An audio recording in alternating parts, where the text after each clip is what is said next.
नमस्कार मैत्रिणींनो, श्री स्वामी समर्थ. आजच्या नवीन भागात पुन्हा एकदा तुमचं मनापासून स्वागत आहे. आजच्या व्हिडिओमध्ये पुन्हा मी तुमच्यासाठी नवीन रांगोळ्या घेऊन आलेली आहे आणि नेहमीप्रमाणेच एकदम सोप्या आणि सुंदर कमी वेळात होणाऱ्या अशा रांगोळ्या आहेत. 4 रांगोळ्या आहेत. तर नक्कीच रांगोळ्या तुम्ही तुमच्या दारासमोर काढून बघा आणि कशा वाटल्या रांगोळ्या शेवटी कमेंटद्वारे कळवायला विसरू नका. आणि आपण आता सध्या पारंपरिकच रांगोळ्या बघतो आहोत, म्हणजे टिपक्यांच्या वगैरे रांगोळ्या. तर पहिली रांगोळी ही आपली 5 ते 3 टिपक्यांची आहे. तर ही रांगोळी झाल्यानंतर तुम्हाला एक दाखवणार आहे मी, म्हणजे माझ्याकडे 2 रांगोळीचे प्रकार आहे व्हाईट रांगोळीचे. तर तुम्ही जेव्हा पण दुकानात जाल किंवा कुठून रांगोळी घेत असाल तिथे जाल, तर तिथे बघा रांगोळी चेक करून कशी रांगोळी तुम्हाला पाहिजे. मी सांगते तुम्हाला दोघींमधला फरक. तर ही रांगोळी झाल्यानंतर नक्कीच बघा. आणि जर तुम्हाला अशा छोट्या छोट्या रांगोळ्या तुमच्या दारासमोर काढायला आवडत असतील, म्हणजे कमी वेळात होणाऱ्या, कमी जागेत आणि कमी कलरमध्ये, तर नक्कीच तुम्ही चॅनलला सबस्क्राईब करून बेल आयकॉन प्रेस करा.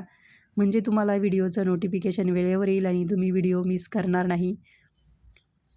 आणि रोजच तुम्हाला नवनवीन रांगोळ्या शिकायला मिळणार आहेत आपल्या चॅनलवर. तर नक्कीच चॅनलला सबस्क्राईब करा आणि व्हिडिओ जास्तीत जास्त तुमच्या मैत्रिणींना पण शेअर करा, म्हणजे त्यांनाही रोज नवनवीन डिझाईन्स बघायला मिळतील. त्याही त्यांच्या दारासमोर नवीन डिझाईन्स काढतील.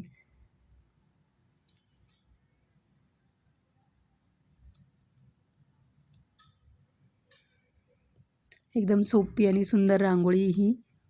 तुम्ही ही रांगोळी एखाद्या सणाला पण काढू शकतात मैत्रिणींनो. आणि तुम्हाला जर यात कलर भरायचे असेल, ती चांदणी आपण आतमध्ये काढली आहे, त्यात तुम्ही कलर पण भरू शकतात. तुमच्याकडे जर सकाळी 10 मिनिट असतील तर 10 मिनिटाच्या आत होणारी रांगोळी आहे. तर नक्कीच तुम्ही वेळ काढून रांगोळी काढत जा. बघू शकता पहिली रांगोळी रेडी झालेली आपली. एकदम सुंदर दिसते, एकदम मस्त. तर बघू शकता ही एकदम बारीक रांगोळी, अशी पिठाळ रांगोळी आहे. पिठाळ पण नाही म्हणू शकत आपण, पण एकदम बारीक, सगळ्यात कमी याची असणारी ती. रांगोळीचे पण नंबर असतात मैत्रिणींनो. हे बघा, त्याने बघा लाईन किती बारीक येते, एकदम बारीक येते लाईन. आणि जी दुसरी रांगोळी आहे, आपले कसे टिकली वगैरेचे नंबर असतात, 0 नंबर 1 नंबर, तसे रांगोळीचे पण असतात. तर आणि ही एक रवाळ रांगोळी बघू शकता तुम्ही.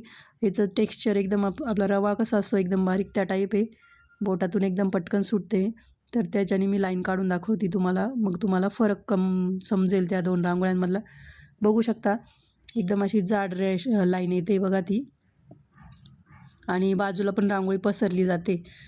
तर तुम्हाला मी सांगते मैत्रिणींनो, तुम्हाला जेव्हा पण टिपक्यांची रांगोळी काढायची असेल, तर तुम्ही आपली जी पहिली रांगोळी, बारीक रांगोळी, ती वापरू शकतात, पिठा रांगोळी किंवा बारीक रांगोळी. कारण की त्याने लाईन एकदम बारीक काढता येईल. आणि तुम्हाला जर फिंगर रांगोळी पाहिजे असेल, फिंगरने काढतो आपण जे डिझाईन्स, हा बोटाने डिझाईन्स तयार करतो, त्यासाठी तुम्ही रवाळ रांगोळी वापरू शकता. कारण की रवाळ रांगोळी ही बोटाच्या मदतीने पटकन पसरली जाते. तशी पिठा रांगोळी जागीच असं गच्च बसून राहते. म्हणजे हा डिफरन्स आहे, फरक आहे त्यामधला, ते सांगते. आणि जर तुम्हाला पॉसिबल असेल तर 2 प्रकारच्या तुम्ही रांगोळ्या घेऊ शकता, आणि नसेल तर मग तुमच्या आवडीनुसार तुम्हाला जर रवाळ रांगोळीने जमत असेल रांगोळी तर घेऊ शकता, किंवा बारीक रांगोळी पण वापरू शकता. तुमच्या चॉईसचा प्रश्न येतो. म्हणजे आता ज्याची त्याची वेगवेगळी सवय असते काढताना रांगोळी. म्हणजे तुम्हाला ज्या पद्धतीने योग्य वाटेल तुम्ही त्या पद्धतीने रांगोळी घेऊ शकतात. पण मी तुम्हाला एक फरक दाखवला, म्हणजे माझं काम होतं दाखवायचं. कारण की मी एवढ्या दिवसांपासून रांगोळी काढते मैत्रिणींनो. तर मी ते ऑब्झर्वेशन केलं की जेव्हा आपण फिंगरने रांगोळी काढतो तर त्यासाठी कुठली रांगोळी आपल्याला पटकन होईल अशी रांगोळी. तर मी असं ऑब्झर्व केलं होतं, जेव्हा आपण अशी बारीक रांगोळी काढतो तेव्हा ती जागच्या जागी म्हणजे जास्त पसरत नाही. आणि रवाळ रांगोळी जर पसरवली बोटाने तर एकदम पटकन तो शेप तयार होतो. तर मी ते माझं ऑब्झर्वेशन होतं, ते तुम्हाला सांगितलेलं आहे. दुसरी रांगोळी पण आपली टिपक्यांची रांगोळी आहे, 5 ते 3. बोलता बोलता दुसरी रांगोळी पण रेडी झालेली आहे आपली, सोपी आणि सुंदर.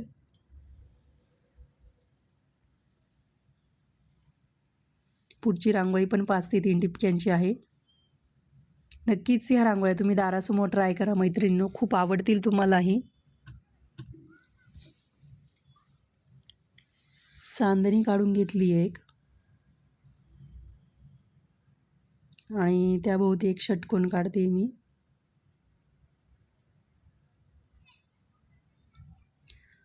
आणि अजूनही जर रांगोळी काढायला सुरुवात नसेल केली मैत्रिणींनो, तर नक्कीच सुरुवात करा. आपण एक मध्ये कम्युनिटी पोस्टमध्ये मी एक पोस्ट टाकली होती, बघितली असेल तुम्ही, की रांगोळी काढायला सुरुवात केली का नाही. तर 2 ऑप्शन दिले होते मी, की म्हणजे रांगोळी काढतो आम्ही रोज आणि अजून एक नाही असं सेकंड ऑप्शन होता. तर जे रांगोळी काढतात त्यांचं प्रमाण जास्त होतं. तर खरंच मनापासून धन्यवाद, तुम्ही आपली परंपरा जपतायत. म्हणजे आजकाल रेडीमेडचं युग आहे, तरी पण आपली परंपरा जपली जाते याचा खूप आनंद होतो आहे मला. आणि ज्या पण मैत्रिणींनी नाही सिलेक्ट केलं होतं, तर त्यांना विनंती आहे की तुम्ही छोटी का होईना रांगोळी काढायला सुरुवात करा. तुम्ही एकदा सुरुवात तर करा, खूप छान वाटेल मैत्रिणींनो. खूप काही गडबड असते मैत्रिणींनो, मला माहिती आहे. पण तुमचे तेवढे पण 10 मिनिट जर तुम्ही रांगोळीसाठी जर दिले वेळात वेळ काढून, तर खूप छान वाटेल आणि घरातही एकदम वातावरण प्रसन्न राहील. तर नक्कीच तुम्ही दारासमोर रांगोळी काढा. रांगोळीचे महत्त्व मी आधी पण एका भागात सांगितलेले आहे. तो व्हिडिओ तुम्ही बघू शकता. तर नक्कीच रांगोळ्या काढायला सुरुवात करा. आणि बघू शकता ही आपली रांगोळी आपण आतमध्ये चांदणी काढली आहे आणि बाजूने षटकोन काढला आहे. तुम्हाला जर रांगोळीमध्ये कलर भरायला आवडत असेल आणि तुमच्याकडे तेवढा वेळ असेल, तर तुम्ही नक्कीच रांगोळीमध्ये कलर भरा. मी ज्या रांगोळ्या दाखवते त्या एकदम पटकन होणाऱ्या, कमीत वेळात काढता येतील अशा असतात. त्यामुळे मी जास्त कलर वगैरे भरून दाखवत नाही रांगोळीमध्ये. आणि जर तुम्हाला सणांसाठी पण अशा छोट्या-छोट्या रांगोळ्या काढायला आवडत असतील, तर तुम्ही ह्या रांगोळ्या ट्राय करू शकता सणांसाठी पण. खूपच सोप्या आहेत आणि कमी वेळात काढता येणाऱ्याच रांगोळ्या आहेत. आणि ही रांगोळी आपली शेवटची रांगोळी आजच्या भागातली. आपण स्टेन्सिलच्या मदतीने स्वस्तिक काढलं आहे, लाल आणि पिवळा कलर वापरून. तर ज्या मैत्रिणींनी हा व्हिडिओ शेवटपर्यंत बघत आल्या आहात, त्यांचं मनापासून धन्यवाद आणि खरंच कौतुक करावं वाटतं. तुम्ही म्हणजे तुमचा दिवसातला 10 मिनिटाचा वेळ रांगोळीसाठी देतात आणि रांगोळ्या ट्राय करतात. खरंच खूप छान वाटतं जेव्हा तुम्ही व्हिडिओ बघतात आणि कमेंट्सद्वारे मला प्रतिक्रिया कळवतात. तर असाच सपोर्ट तुमचा माझ्या पाठीशी राहू द्या मैत्रिणींनो. म्हणजे मी अजून तुमच्यासाठी नवनवीन डिझाईन्स घेऊन येत जाईल आणि तुमचा सपोर्ट जर असला, तर आणखीन काम करायला पण अजून एनर्जी येते. पुढच्या रांगोळ्या म्हणजे असं पटापट सुचतात आपल्याला. आणि समजा जर रांगोळ्या जर बघितल्या नाही किंवा काही अशा कोणाच्या कमेंट्स नाही आल्या ना, मग जरा मन नाराज होऊन जातं मैत्रिणींनो. असं वाटतं की अरे बाबा, आपण एवढ्या छान-छान डिझाईन्स काढतोय, पण तरी अजून म्हणजे नाही का मैत्रिणींचा काही रिप्लाय वगैरे येत नाही. तर नक्कीच कमेंट्सद्वारे तुमच्या प्रतिक्रिया मला कळवत जा. आणि फक्त व्ह्यूजसाठी नाही म्हणत आहे मैत्रिणींनो. तुम्ही नवीन-नवीन डिझाईन शिकाव्या आणि आपली परंपरा जपली जावी, हा पण त्यामागचा हेतू आहे. तर नक्कीच व्हिडिओ बघत जा आणि रांगोळ्या शिकत जा नवनवीन. तर भेटूया पुढच्या भागात. तोपर्यंत रांगोळीची प्रॅक्टिस करा. धन्यवाद. बाय.